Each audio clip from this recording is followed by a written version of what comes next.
Hi, my name is Kerry Critchlow from RCI Recording Studios, and today we're going to be talking about Snare EQ. This is how to EQ a snare in 5 minutes or less. When you're EQing, you want to think in terms of frequency ranges, not specific frequencies. So, for instance, the 100 to 300 hertz range, that's going to be where your weight, your thump, your power is going to come from. 400 to 800 hertz tends to be where boxiness, room, or muddiness is going to come from. 1,000 to 5,000 hertz is usually where you're going to hear like the stick sound, the presence, aggressiveness of the snare is going to come through. And about 7,500 to 12,000 hertz is, generally speaking, where you're going to get kind of more the snare rattle, the air, and the bite from your snare. So if we play our snare drum and we EQ it, what we're going to do is we're going to sweep through these frequencies and boost or attenuate to taste, generally speaking. You're going to want to do as little processing as possible and still have the snare sound the way you want it to sound. So we're going to start with the lower frequency ranges.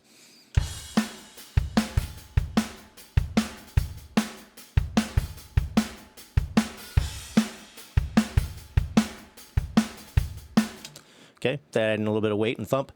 We're also going to be looking at our 1 to 5K range and look to boost or attenuate to taste.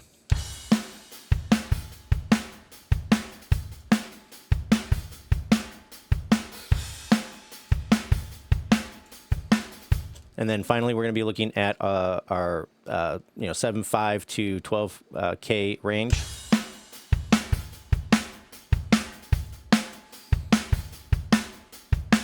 And if you have any unwanted boxiness or room or any kind of muddiness, you can look through that 400 to 800 range. If you don't need to cut it, don't cut it. If you don't need to boost it, don't boost it.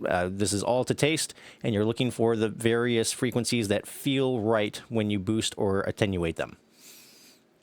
If you don't have an EQ like this, you can use a stock plugin. Anything with 4 bands will work. And we're going to do the same kind of thing. We're going to boost or attenuate to taste, whatever feels right to you. The specific numbers are not super important.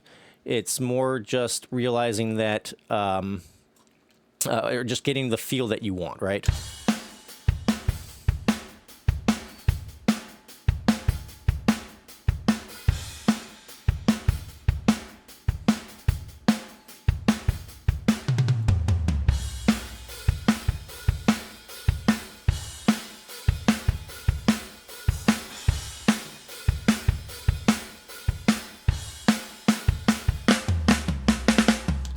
Okay, so this is before.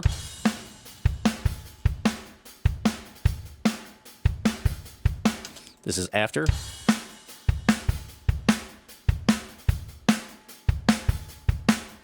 And then same thing with our other plugin.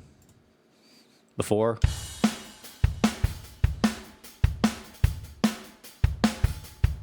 And after.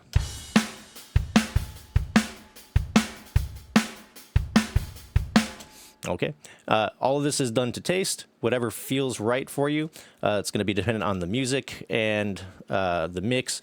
One last thing to keep in mind, if you have a lot of instrumentation going on, you may want to consider also potentially high-passing the snare, maybe up to around like 50 to 60 hertz to get rid of some of the low rumble, but you don't necessarily have to. Again, it's going to be very dependent on the material you're working with. And so when you're EQing a snare, you want to think of it in terms of frequency ranges, and these are the ranges you want to look for to boost or attenuate in order to get more or less of this type of thing. So if you want more weight, you want to boost to that 100 to 300 hertz range. Somewhere in there is going to feel good. If you want to increase or decrease the boxiness, room, or muddiness of your snare, you can boost or attenuate that 400 to 800 hertz range.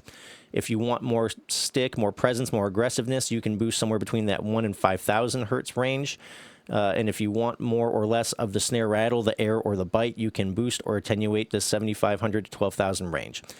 Anyways, that is how to EQ a snare in 5 minutes or less. Thank you for watching, and I hope you have yourselves a wonderful week and a wonderful day. Bye-bye.